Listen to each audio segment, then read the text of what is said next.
dəyərli tələbələrim, bu günlər sizlərlə qabiliyyət imtahanı ilə bağlı nə sualınız varsa, nöqtəsindən vergülünə kimi bir-bir cavablandıracağam. Yəni, mən də sizin keçdiyiniz yollardan keçmişim. Hal-hazırda təsvir sənət müəllimliyi ixtisasının metodologiyası və metodikası ixtisasının magistrıyam. Yəni, təsvir sənət müəllimliyi bitirmişəm, hal-hazırda magistr təhsili alıram.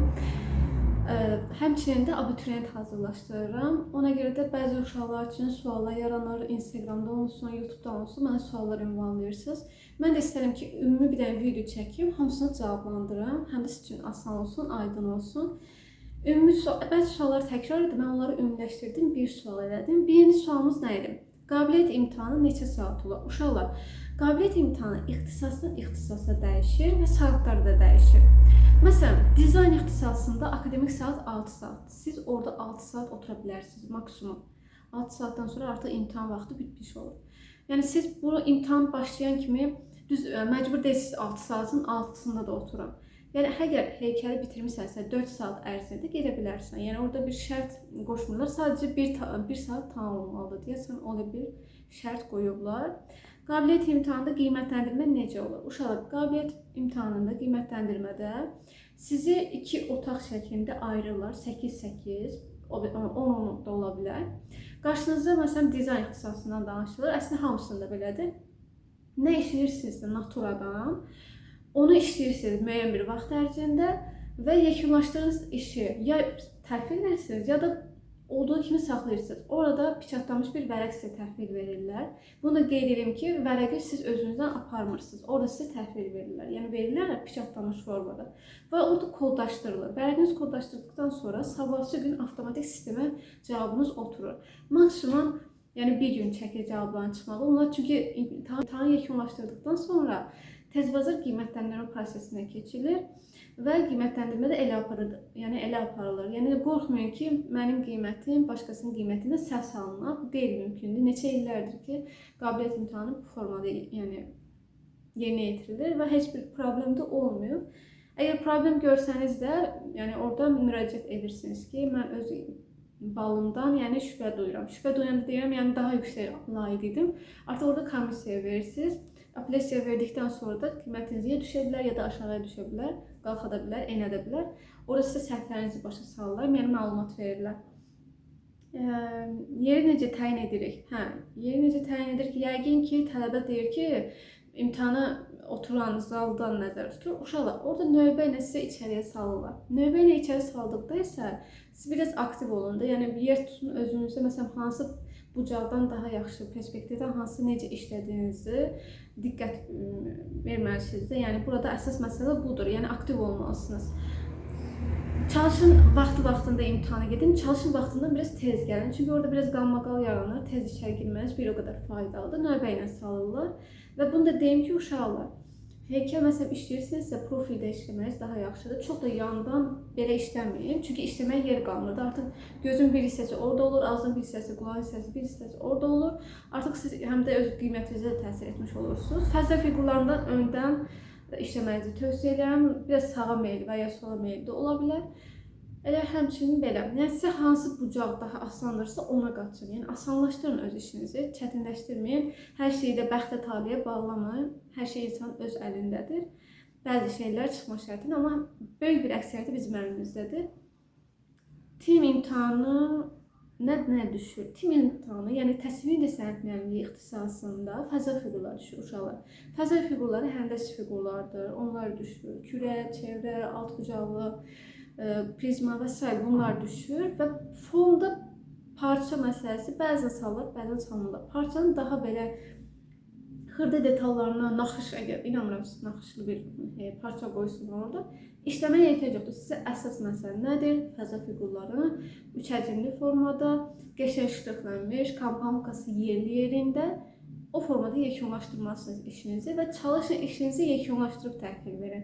Yarımçıq iş, yarımçıq bal deməkdir. Ona görə demin, ayda bu gözəl işi niyə bu qiyməti veriblər? Əgər iş yekunlaşmayıbsa, əlbəttə ki, qiyməti elə olar uşaqlar. Dizaynda nə düşür? Antik baş heykəl, arxamda da gördüyünüz heykəllərdən düşür. DTS-lər nə düşür deyirlər. DTS-də uşaqlar həm antik baş heykəl, həm də naturmort düşür. Naturmortun akvarel texnikası ilə işlənmiş halı düşür. Bir də qrafikadan nə düşdüyünü sual veriblər. Qrafikdə uşaqlar canlı insan işlənir. Bir də səhv eləmirəmsə, akvarel texnikası ilə də naturmort işlənilir. Səhv eləmirəmsə, ya bu, ya da yağlı boyadan istifadə edir. İnanmıram yağlı boyadır. Qrafikada olsun, rəngkarlıqda bu olur. Rəngkarlıqda həm canlı insan işləyirsiniz, həmsə yağlı boya ilə bir iş işləyirsiniz. Heykəltaraşlıqda həm heykəl işləyirsiniz, həm də gildən heykəl düzəldirsiniz. Sizə bir mövzu verirlər, ona əsasən bir heykəl düzəldirsiniz. Sonra nə yazıblar? Qabiliyyət imtahanı neçə aya hazırlaşma, yəni qabiliyyət imtahanında neçə aya hazırlaşma olur? Qabiliyyət imtahanı uşaqlar, əgər antik baş heykəldən gedirsinizsə, ən azı bir 3 il, 2 il getməlisiniz. 1 ayın, 2 ayın söhbəti gedə bilməz burada. Əgər sən öz üzərində işləmisənsə və müəyyən bir mərhələləri bilirsənsə, işıq, kölgə olsun, qurma olsun, ümumiyyətlə portret işləmisənsə, o heykəli işləmək sənin üçün asan olacaq. 1 il kifayətli və ya ay söhbəti ola bilər. Amma sən sıfırdan heç nə bilmirsən, sadəcə buraxılışa hazırlaşıb gəlirsənsə, 3 ay qala qabiliyyət imtahanı hazırlaşmağa, səni kursa götürməz. Çünki sən məsuliyyətsizlik yanaşmaydı da. Yəni sən əgər 3-5-ci qrupa asan kimi baxırsansa, yəni avtomatik sən yolun sonunda belə uduzun. Yəni nəticədə uduzacaqsan. Hər peşənin çətinliyi var uşaqlar. Rəsm çəkmək asan bir şey deyil. Neçə ayın, neçə ilin zəhmətidir. Ürək verib bu sənətə aşiq olanlar qalır qıraqda. Nədir, buraxılışdan aşağı balayıb, istedadlı, talantlı uşaqlar qalır qıraqda. Yəni adam ürəyi ağrıyırdı, zəhmət çəkib, bəhrəsini görə bilmir. Xeyirlisi əlbəttə ki, dünyanın axırı deyil, əsas odur çalışmaq, vaz keçməmək. Mən özümdə təsvir sənət müəllimliyə 1 il gec qəbul olmuşam. Müəyyən səbəblərə görə koddaşlama düz etməmişdim. Tək dizayn ixtisasını yazmışdım və tim ixtisasını yazmamışdım. Amma o birisi ildə pandemiya yarandı. Yəni həqiqətən mənim üçün çox pis bir il idi. Şükürlər olsun ki, qəbul oldum. Hal-hazırda da artıq magistr pilləsində təhsil alıram. Yəni hər şeyin dünyanın axırı deyilmiş. Yəni hardan haraya qədər gəldik və sizin qarşınızdayım.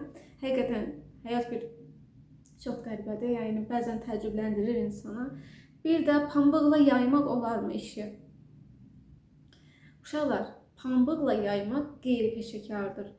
Biz rəsm dərslərində, adi məsələn, mən sizə videolar çəkirəm. Orada pambıqdan və ya başqa bir əlavə bir şeydən istifadə etmişəm. Əlbəttə ki, yox. Təkcə pozan, bir də karandaş. Bəzən mən pozanla işləyəndə, yəni pozanla səhvlərimi siləyəndə və ya toner vuranda, orada pozan qırıntılar qalır. Bəzən onu fırça ilə silirəm, onu aşağı eləyirəm də, toxunmağı sevmirəm. Çünki əlimdə qırağı karandaşlı olur, sürtürəm püsü.